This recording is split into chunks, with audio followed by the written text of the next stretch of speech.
പ്രളയഭീതിയെ തുടർന്ന് യമുന തീരത്തുള്ളവരെ ദുരിതാശ്വാസ ക്യാമ്പുകളിലേക്ക് മാറ്റുകയാണ്. സമീപത്തെ കടകൾ ഒഴിഞ്ഞിരിക്കുകയാണ് വ്യാപാരികൾ. ഡൽഹി മുഖ്യമന്ത്രി രേഖ ഗുപ്ത യമുന തീരം സന്ദർശിക്കുകയാണ്. വിശദാംശങ്ങളുമായി ബിജേഷ് പുതുമനയാണ് ചേരുന്നത്. ബിജേഷ്, ഇന്നും കനത്ത മഴയുണ്ടാകുമെന്നാണ് റിപ്പോർട്ടുകൾ. അഗ്നികുണ്ട് അണക്കെട്ടിന്റെ ജലനിരപ്പ് ഉയരുന്നതോടുകൂടി ആശങ്ക കൂടുതലാവുകയാണ്. ഇപ്പോൾ യമുനയിലെ സാഹചര്യം എങ്ങനെ?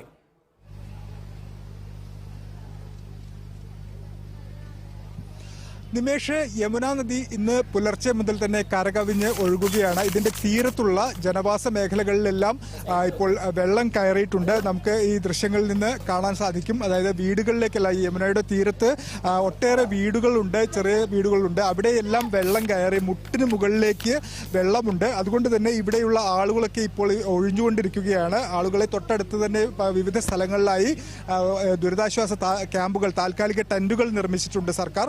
അവിടേക്ക് ആളുകളെ മാറ്റിക്കൊണ്ടിരിക്കുകയാണ്. വീടുകൾക്കുള്ളിലുള്ള സാധനങ്ങളെല്ലാം ആളുകൾ എടുത്ത് മുകളിൽ കയറ്റി വെക്കുകയും അല്ലെങ്കിൽ പറ്റാവുന്നിടത്തോളം സാധനങ്ങൾ ഇവിടെ നിന്ന് മാറ്റി കൊണ്ടുപോവുകയുമാണ്. അതോടൊപ്പം തന്നെ സമീപത്തുള്ള കടകൾ പലതും അടച്ചു കഴിഞ്ഞു ഇതിനോടകം തന്നെ. കാരണം ഇനിയും ജലനിരപ്പ് ഉയർന്നാൽ കടകളിലേക്ക് വരെ വെള്ളം കയറാനുള്ള സാധ്യതയുണ്ട്. ഇത് കണക്കിലെടുത്ത് ആളുകൾ പരമാവധി ഇവിടെ നിന്ന് ഒഴിഞ്ഞു പോയിക്കൊണ്ടിരിക്കുകയാണ്. അതോടൊപ്പം പഴയ യമുന പാലം, ആ പാലം ഇന്ന് വൈകുന്നേരം 5 മണിക്ക് അടയ്ക്കാൻ പോവുകയാണ്. കാരണം പാലത്തിന് തൊട്ടടുത്താണ് ഇപ്പോൾ ജലനിരപ്പുള്ളത്. ഇനിയും ഉയർന്ന പാലം മൂടാനുള്ള സാധ്യതയുണ്ട്.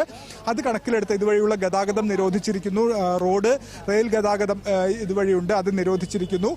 പാലം 5 മണിയോടുകൂടി അടയ്ക്കും. മുഖ്യമന്ത്രി രേഖ ഗുപ്ത ഇപ്പോൾ ഇവിടെ സന്ദർശിച്ച് ഈ സ്ഥലങ്ങളെല്ലാം പരിശോധിച്ച് അവിടെ ഏർപ്പെടുത്തിയ ക്രമീകരണങ്ങൾ എല്ലാം മുഖ്യമന്ത്രി പരിശോധിച്ചു. അത്തരത്തിൽ വലിയ ക്രമീകരണങ്ങളാണ് ഇവിടെ ഒരുക്കിയിരിക്കുന്നത്. എന്തായാലും മഴ ഇന്ന് പകൽ അല്പം വിട്ടു നിൽക്കുന്നുണ്ട്. പക്ഷേ യമുന നദി ഹരിയാനയിൽ നിന്നടക്കം വലിയ രീതിയിൽ വെള്ളം ഒഴുക്കി വിടുന്നത് കൊണ്ട് തന്നെ യമുന നദി ഇപ്പോഴും കരകവിഞ്ഞ് ഒഴുകുകയാണ്. ഇനിയും ജലനിരപ്പ് ഉയരുമോ എന്നതാണ് ആശങ്ക. എന്തായാലും ഇപ്പോൾ ഈ ഒരു യമുന തീരത്തുള്ള നിരവധി വീടുകളിലേക്ക്, 100 കണക്കിന് വീടുകളിലേക്ക് ഇപ്പോൾ വെള്ളം കയറിയിട്ടുണ്ട്. നിമേഷ്.